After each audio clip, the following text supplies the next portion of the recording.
Bonjour les amis, nous allons vous présenter une procédure simplifiée de maintenance préventive pour un aspirateur à mucosité.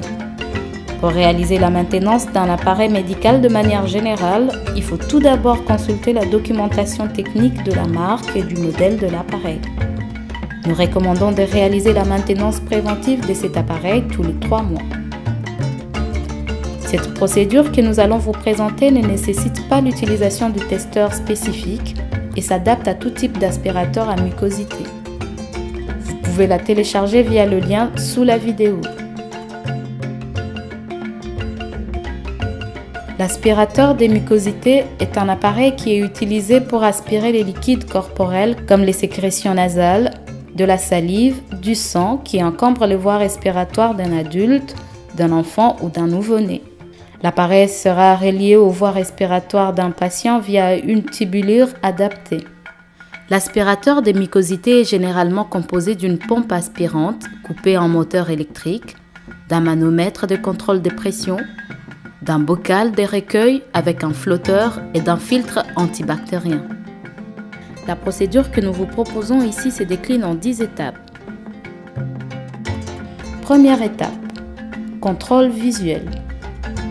On va vérifier tout d'abord si l'équipement est propre et si tous les câbles et accessoires sont présents. On va d'abord nettoyer l'appareil avec un produit détergent désinfectant approprié aux dispositifs médicaux ou avec de l'eau chlorée à 0,1%. Ensuite, on regarde bien si on a un filtre antibactérien, le manomètre, le bouton de réglage de l'aspiration, la connexion à l'alimentation et les câbles secteurs, le bouton marche-arrêt, la tubulure qui va de l'aspirateur au bocal et la tubulure qui va du bocal vers le patient, ainsi que le couvercle du bocal avec son flotteur. On va vérifier si les inscriptions sont visibles, si les étiquettes d'avertissement, les consignes d'utilisation et les inscriptions externes sont bien présentes et bien visibles, telles que la marque, le modèle ou les numéros d'inventaire.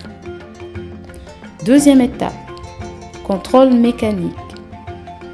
On va vérifier la fixation du tubulure, du filtre, du couvercle et l'état du joint du bocal. On va vérifier l'état du support de l'aspirateur.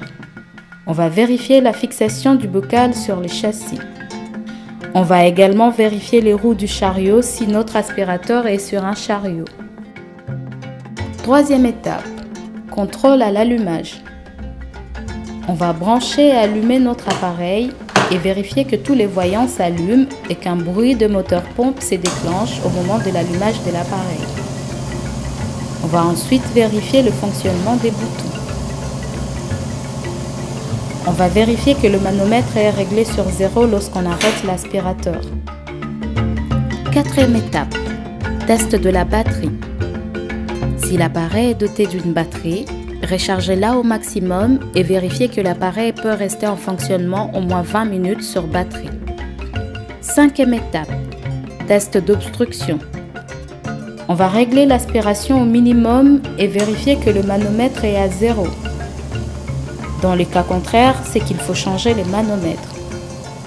Ensuite, on va ajuster le bouton du réglage du vide au maximum et on va vérifier la position du manomètre.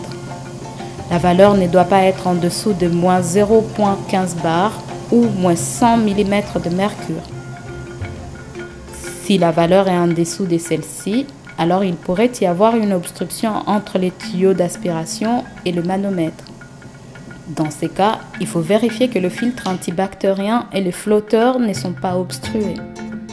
Sixième étape, test de fuite d'air interne. On va allumer l'appareil et ajuster le bouton de réglage de l'aspiration au maximum.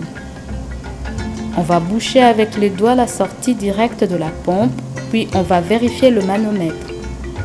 Le vide devrait monter en dessous de moins 0,6 bar ou moins 450 mm de mercure. Si ce n'est pas le cas, ceci pourrait indiquer une fuite interne ou une défaillance de la pompe.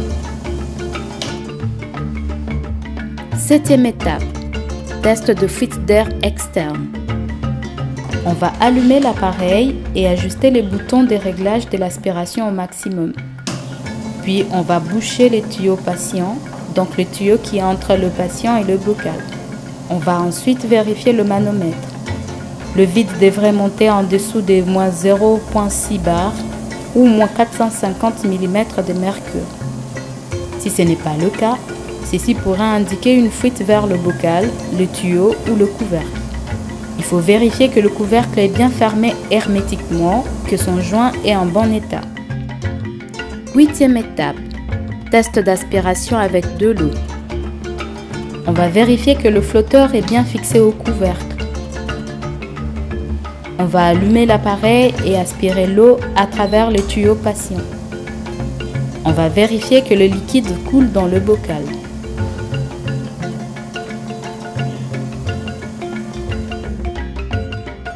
Neuvième étape, test de trop-plein.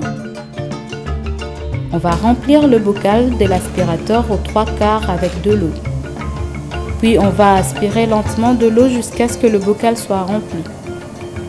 On continue d'aspirer et on vérifie que le flotteur de sécurité monte et arrête l'aspiration et donc l'écoulement de l'eau. Si l'écoulement de l'eau ne s'arrête pas et qu'il y a un débordement dans le filtre antibactérien, il faut arrêter immédiatement l'appareil et vérifier le fonctionnement du flotteur. 10e étape, test de sécurité électrique. Nous vous renvoyons directement vers la procédure sécurité électrique que vous trouverez aussi en lien sous la vidéo. Une fois que nous avons vérifié notre appareil en suivant toutes ces étapes, n'oublions pas de compléter et d'archiver notre compte rendu et d'enregistrer les résultats de cette maintenance dans nos outils de suivi.